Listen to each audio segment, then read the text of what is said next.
L'académie a été créée par la volonté des chercheurs et enseignants-chercheurs burkinabés en réponse à la nécessité croissante de catalyser, à l'instar des pays développés, la transformation de notre pays par les sciences, les arts, les lettres et la culture. Alors, ce processus a été initié par les deux premiers burkinabés membres de l'Académie africaine des sciences, qui, à l'époque, avaient demandé à ces membres, dont les pays n'avaient pas d'Académie nationale des sciences, d'œuvrer à la création de telles institutions dans leurs pays respectifs. Alors, donc ce processus a reçu l'adhésion de toute la communauté scientifique et après un processus rigoureux de sélection, il y a eu les 30 premiers membres fondateurs qui ont été élus en mars 2013 et en juin 2013, l'Académie nationale des sciences du Burkina a été créée officiellement comme association.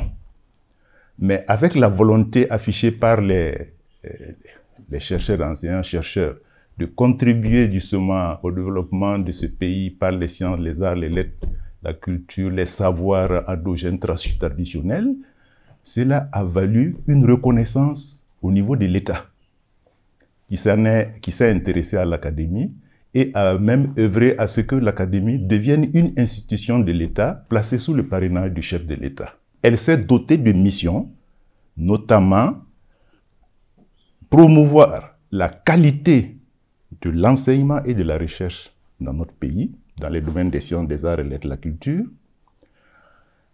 apporter son appui et l'éveil et la veille stratégique sur des enjeux de développement, donner des conseils au gouvernement et à toute institution nationale, publique ou privée.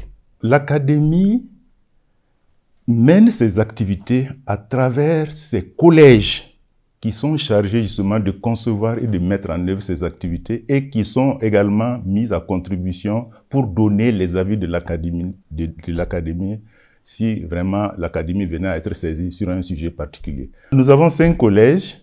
Le collège sciences naturelles et agricoles, le collège sciences juridiques, politiques, économiques et de gestion, le collège sciences de la santé humaine et animale, le collège sciences et techniques, le collège sciences humaines, lettres, arts et culture, et avec des spécialistes de tous ces domaines dans ces différents collèges.